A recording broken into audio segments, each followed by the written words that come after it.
Today's video has kindly been sponsored by Creality and the Falcon Laser 2.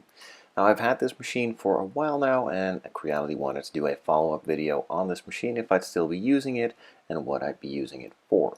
Now if you want to know more about this specific machine, I will leave a link in the description down below to the Creality website where you can purchase this machine. There are various different options for purchasing, including different accessories, different lasers, etc., and you will all find that on the Creality website. The one that I'm using is the Falcon 2 Pro with the 40-watt laser.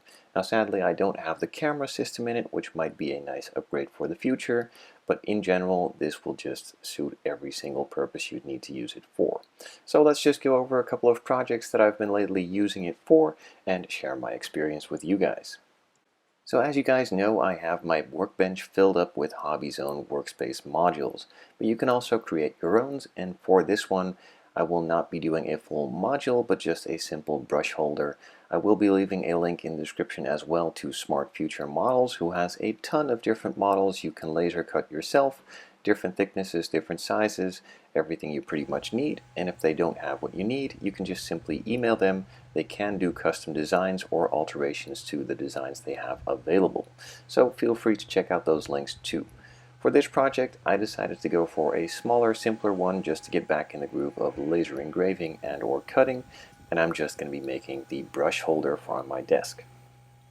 For this specific job, I'm going to be cutting through the material. I'm using 4mm thick MDF, and I'm going to go through it in 2 passes. Now I could also go through it in 1, but that would mean that the machine would run a bit slower, and I tend to find that doing 2 passes gets the same result, but then a bit faster and also a little bit cleaner. The air assist is turned on to full blowout, so it's just going to be cutting through it really easily, blowing all of the debris out of the way from the laser and getting a nice clean cut.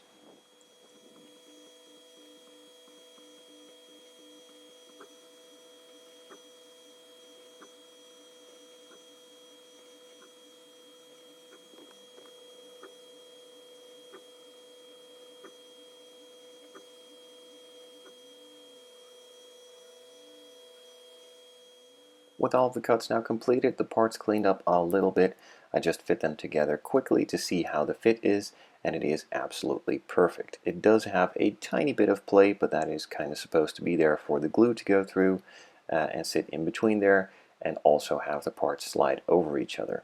So you can see that it easily disassembles, but just assembles as easily as well, and it fits together really nice, really tight tolerances, so the files are really good, but the machine also did a great job cutting through it. So as I just briefly mentioned, the designs are from Smart Future Models. They have a page on Etsy. I will be leaving a link in the description down below if you're interested. I have done some of their projects in the past on some different lasers, and also again on this one, and might be doing some more in the future. So if you see any models on their page that you are interested in and want to see some videos on, do let me know down in the comments below, and I'll be sure to check them out. Now again, if you want any custom designs or alterations to their designs, you can just email them and they're more than happy to help you out. Now besides cutting through material, you can also just engrave. These lasers are usually referred to as laser engravers, but if you engrave deep enough, that creates a cut. Now in this case, for this specific project, I didn't want to cut through the material, but I wanted to engrave it. I bought a cutting board in the supermarket, and I wanted to engrave a logo or design on it to recreate a photo for some of my family members that got married. Now this photo was designed by my wife, and the engraving was done with the laser engraver, of course. It did take quite a while as the design wasn't specifically designed for the laser engraver, but nonetheless it worked perfectly. All the lines matched up really nicely. The engraving was nice and deep, not too deep. It cleaned out really easily and left a super clean design.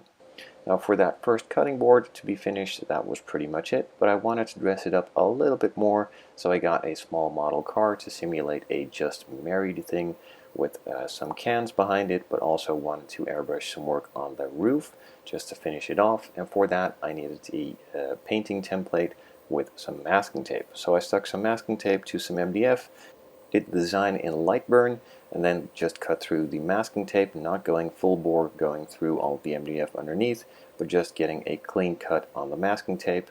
Transferred that tape onto the roof of the car, and I had my template. I then mixed up some pink paint, airbrushed it on in a couple of thin layers to then reveal the design after peeling off all the masking.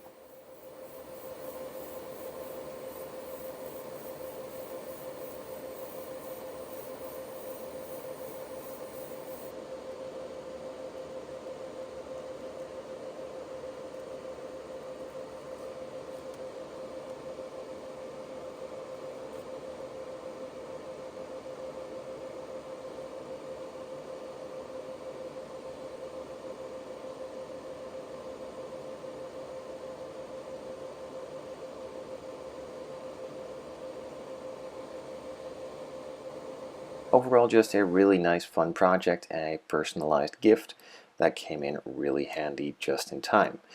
With that said and done, it's time to move on to a bit more of a cutting operation and a bit more of an organizing operation for the warehouse for my web shop, hsMVY.shop, where you can buy tons of paints, modeling materials, and model kits. Now for this, we have some plastic buckets that we pour the paint into, or at least put the filled bottles in, and I wanted to organize them a little bit more with a sort of mesh organizing system. You can purchase these, but they are incredibly expensive for some reason, but you can also just do a quick design and cut it out on the laser engraver, or cutter in this case. Now the design was just a tiny bit too big and the holes were a bit too small, so I need to adjust that a little bit, but that is for a next video.